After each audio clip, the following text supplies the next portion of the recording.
hepinizin çıktıkları bu kutlu yolda başarılı olmanızı diliyorum.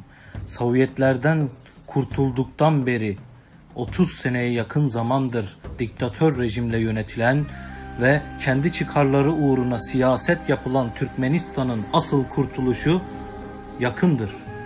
Bu yolda canları ve malları ile öne çıkan her vatandaşımıza şükranlarımı sunuyorum. Ben de vicdanen rahat olamadım ve sesimi duyurmak istedim.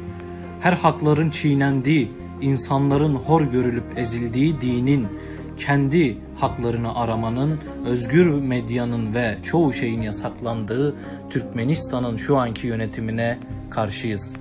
Türkmenistan'ın anayasasının, devletin üst kademelerinin ve bizzat Berdi Muhammedov tarafından çiğnendiği aşikardır. Bu diktatör rejimin şu anki hali sonuna da kadar Berdi Muhammedov'un aile çıkarları içindir. Çünkü halk yemeğe yağ, un bulamıyor. Nerede Türkmenistan'ın eski zenginlikleri? Nerede doğalgaz, petrol paraları? Soruyorum Berdi Muhammedov, bunları cevaplayacaksın. Artık kıvılcımdan yükselen ateşi söndüremeyeceksiniz. Eninde sonunda halk galip gelecek, sen ve sülalen kanun önünde cevap vereceksiniz.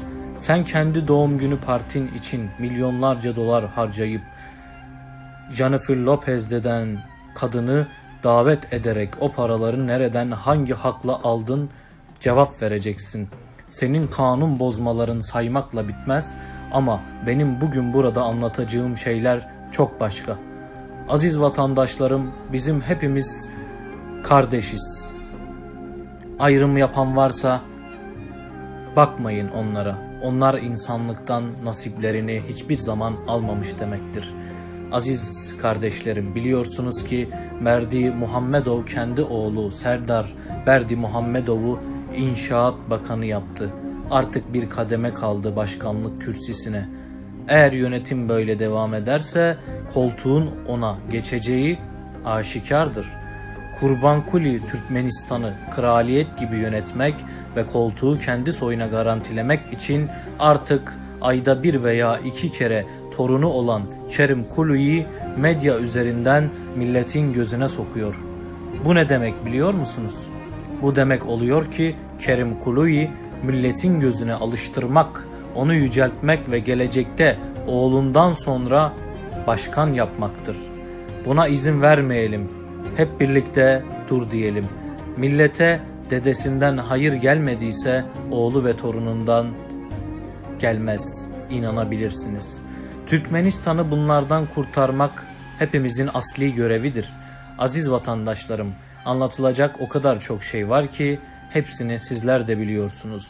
Bu başkanın derdi biz değil, onun derdi kendi soyunu kraliyetleştirmek ve Türkmenistan'ın sahibi olmak. Buna izin vermeyelim. Aziz kardeşlerim, rüşvetin, haksızlıkları, masum insanları hapise tıkmanın her gün yaşandığı Türkmenistan'ı gelin hep birlikte kurtaralım. Sessiz oturmayalım. Biz 21 yüzyılda köle olmayalım. Dedelerimizin kanları ile sulayıp miras bıraktıkları can vatanımıza hep birlikte sahip çıkalım. Gelecek nesillere yaşanabilir bir vatan bırakalım. Onlar bizim gibi gurbet ellere düşmesinler. Vatan aşkı, aile özlemi duymasınlar. Sevdiklerinden, ocaklarından ayrı kalmasınlar. Dede Korkut'un dediği gibi kendi yurtlarında soyları soylanıp boyları boylansın. Demokrasinin önde olduğu dini ve insani hakların özgür medyanın olduğu Türkmenistan'ı hep birlikte kuralım. Bu bizim hepimizin boynumuzun birer borcudur. Aziz vatandaşlarım, hepinizi Allah'a emanet ediyorum. Geri dönüşü yok artık diyelim ve mücadeleye devam edelim. Korkmayalım, korktuk da sustuğumuz yeter artık. Hepinize sağlık diliyorum. Allah'a emanet olun. Özgür demokrasi Türkmenistan için hep birlikte kardeşlerim mücadeleye devam diyorum. Esselamu Aleyküm ve Rahmetullahi ve Berekatuhu. Kalın sağlıcakla.